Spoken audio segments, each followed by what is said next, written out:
warahmatullahi wabarakatuh. Kami sosolen ini Ustadz. Ya, mari. Nama saya Tineke Suratin Wahyu dari perwakilan Kabupaten Malang, Jawa Timur. Ini Pak Al-Ustadz, ada pertanyaan, yaitu yang satu, saya mohon diterangkan dengan Quran surat Al-Isra ayat 29. Kalau saya menafsirkan di sini, seakan-akan kalau kita infak yang artinya, kalau saya mengartikan ya, mohon maaf, itu kok infak atau sodako kok kayaknya dibatasi gitu. Satu. Yang kedua, apakah ada tuntunannya Ustadz? Saya itu dapat kiriman dari teman. Kalau setelah sholat duha itu katanya, coba kamu kalau setelah sholat duha baca ini gitu. Yang bunyinya ini ya Ustadz, Inna hajala rizkuna malahu min nafat. Itu artinya apa saya juga nggak ngerti, tapi alhamdulillah nggak saya jalankan Ustadz. Terus yang ketiga itu, apakah ada tuntunannya Ustadz? Seandainya saya sudah berniat untuk pergi haji, terus saya sudah melunasi Ustadz biaya hajinya itu. Dengan menunggu keberangkatan haji saya itu, saya ingin umroh gitu. Tapi kan saya belum bisa melaksanakan ibadah haji karena saya masih menunggu berangkatnya itu, masih berpuluh-puluh tahun lagi. Ya, yang saya tanyakan itu, apakah ada tuntunannya? Soalnya saya pernah, apa itu hadis atau gimana, pernah saya, kalau belum haji terus kita menjalankan umroh, nanti matinya kayak orang Nasrani katanya gitu Ustaz. Terus ini saya titipan dari teman saya ini dari Purwokerto, ini tentang rumah tangga Ustaz. Dia punya suami jauh di Jawa Barat, di Cilegon. Dia itu, suaminya itu menjaga anak, atau anaknya itu sudah janda, punya anak satu, terus pegawai Ustaz. Setelah itu bapaknya di situ menunggui anaknya. Terus ibu ini juga di sini di Purwokerto menunggui anaknya juga. Dengan cucu-cucunya, anaknya juga bekerja. Jadi dia mengasuh tidak tega. Hubungan suami istri ini baik, dan istrinya ini ikhlas, ibu ini ikhlas. Tapi tidak pernah hubungannya itu 1 tahun sekali bisanya ketemu. Apa itu diperbolehkan perkawinan seperti itu? Apakah tidak apakah tidak kena ayat An-Anfal 28 Ustaz? Terima kasih. Dan tadi gimana? Ya? Suami, istri? Ya, suami istri itu masih baik hubungannya. Tapi yang satu ini bapaknya di Cilegon, ngurusi anaknya yang sudah janda, punya anak satu. Sedangkan anaknya ini kerja gitu, jadi nggak ada yang nunggui cucunya gitu.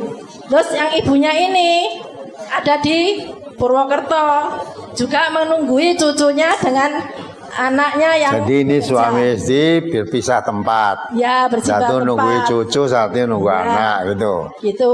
Terus? Nah, terus itu kalau ketemu itu hanya setahun sekali gitu. Tapi istrinya itu ridho katanya. Saya ridho kok enggak apa-apa.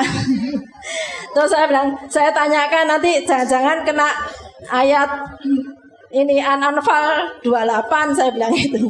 Itu aja Ustaz, pertanyaan saya mohon jawabannya. Atas jawabannya saya ucapkan terima kasih. Wassalamualaikum warahmatullahi wabarakatuh. Assalamualaikum warahmatullahi wabarakatuh. Coba dibaca ayatnya tadi kok infak dibatasi bagaimana? Coba. Surat Al-Isra dari ayat 29.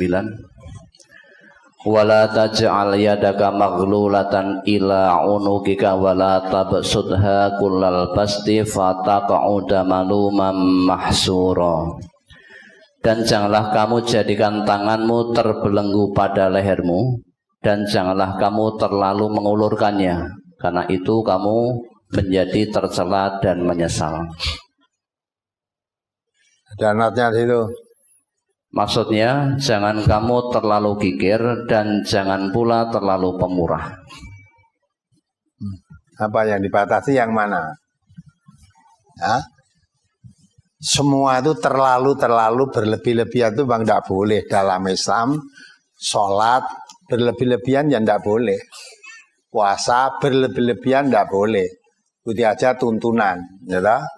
Jangan berlebih-lebihan. Walaupun bentuknya ibadah, kalau berlebih-lebihan nggak boleh. Makan itu juga tidak boleh. Kulu wasrobu wala tusrifu, makanlah minumlah. Jangan berlebih-lebihan. Walaupun makananmu sendiri, ya, kalau berlebih-lebihan nggak boleh. Semua yang berlebih-lebihan itu tidak baik. Ya. Maka jangan kamu infak terlalu, terlalu pemurah, ya, sehingga tanpa berpikir mana yang lebih penting, yang lebih baik lagi, yang mana yang lebih penting. Kalau memang sudah ada, kamu infak seluruhnya boleh. Abu Bakar As-Siddiq, ya, menyediakan semua harta kekayaannya untuk sabilillah. Sampai Nabi bertanya, kamu punya apa? Kalau hartamu kamu serahkan semua untuk sabilillah ini. Abu Bakar saya tinggal punya Allah dan punya Rasulullah. Umar begitu juga. Nah, tahu Abu Bakar begitu, Umar menyerahkan juga seluruh harta kekayaannya. Nabi tidak menerima, ya. Ya, tidak menerima semuanya. Yang diterima separuh untuk keluargamu, separuh untuk infak. Jadi hanya diterima separuh. Jadi jangan sampai kita, ya, membelanjakan harta yang akhirnya mengakibatkan dirinya sendiri tidak terkontrol, berlebih-lebihan tadi. Ya, boleh diatur, semua itu diatur menurut kemampuannya, ya kan? Itu ya. Jadi terlalu pemurah itu akhirnya sudah nyah-nyoh kadang-kala salah sasaran juga. Tidak betul itu. Belanjakan harta itu di jalan Allah. Tidak asal mengeluarkan saja. Kalau salah sasaran malah dosa kan. Anfiqu fi sabilillah wa la tulqu bi aydikum ila tahlukah. Belanjakan hartamu di jalan Allah. Jangan kamu menyengsarakan dirimu sendiri. Ya, kamu infak belanjakan di jalan Allah. Untuk kepentinganmu sendiri, tapi malah, ya, karena diinfakkan semua, hingga untuk makan kamu tidak ada minta-minta lah. Kamu infak kok terus jadi minta-minta, tidak boleh itu ya. Meminta itu nggak boleh, infak dianjurkan. Nah, maka lebihnya daripada keperluanmu diinfakkan. Jangan menjadi orang bakhil.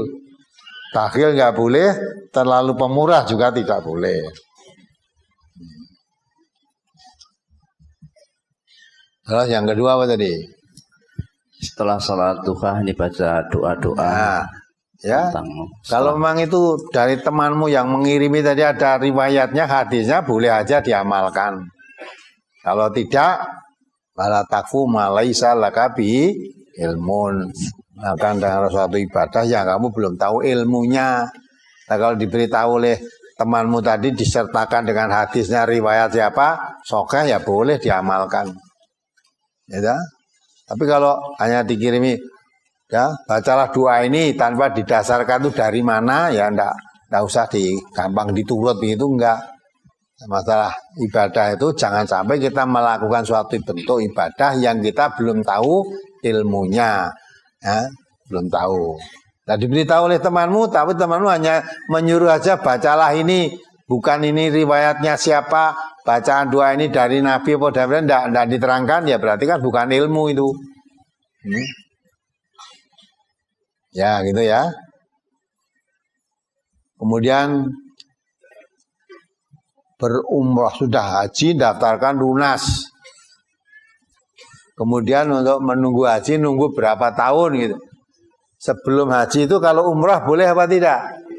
Boleh. Orang kok umroh mati jahiliyah tidak.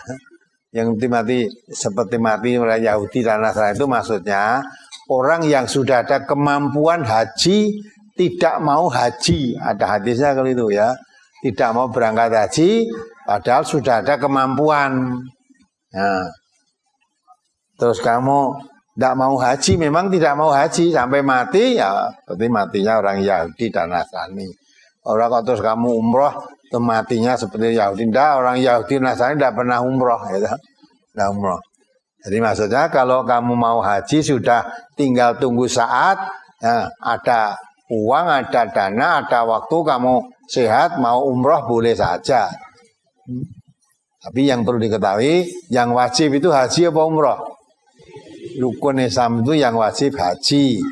Tapi kalau haji nunggu masih berapa tahun lagi, ya, udah sekarang belum haji, umroh aja boleh, tapi bukan berarti menggugurkan hajinya. Haji umroh boleh, nanti waktu kewajiban haji ya harus dijalankan hajinya. Ya, gitu ya. Suami istri berpisah karena saling menunggu anak-anaknya, ya, masing-masing. Temuannya 1 tahun sekali, apakah diperbolehkan? Nah, tadi kalau sama-sama ridho, suami dan istri tadi, ya, sama-sama ridho, lah terus suaminya, ya, tidak usah memberi nafkah istri, orang amor, tidak jadi satu. Lah istrinya tidak diberi nafkah.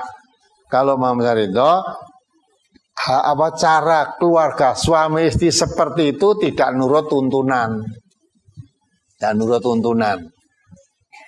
Ya, masa suami istri ketemu sekali setahun, kayak mentingin nunggu putu. Padahal cucu itu punya bapak ibu apa enggak?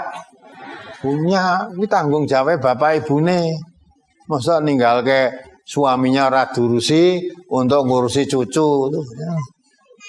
Itu nek suaminya ngomong ridho ini terpaksa gue, ya, terpaksa. Ya, mestinya si istri itu kewajiban. Saya berkewajiban khidmat kepada suami saya. Tidak wajib ngopeni cucu saya, harusnya tahu itu. Nah, itu jelas itu kurang mengerti tentang agama. Bagaimanapun juga kalau semacam itu pasti tidak bisa melakukan kewajibannya dan tidak bisa memberikan haknya. Ya. Padahal suami itu suami punya kewajiban dan punya hak. Istri juga punya kewajiban dan punya hak. Ya.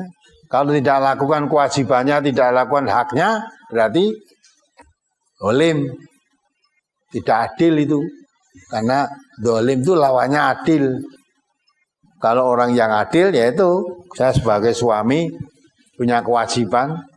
Didik istri saya juga begitu. Saya punya istri, punya kewajiban terhadap suami. Nah kalau dilepas satu di sana satu di sini terus mendidik istrimu bagaimana? Suami mendidik istrinya, ku anfusakum wa ahlikum naro itu bagaimana? Tidak bisa lah dilaksanakan. Bahwa istrinya yang dilakoni bener apa ora bener sudah gagas lah. Ya. Ada jelas itu. Istri yang begitu tentu tidak melakukan kewajibannya sebagai istri. Malah ngopeni cucu ya kan? Itu cara Islam tidak ada benarnya sama sekali yang begitu itu.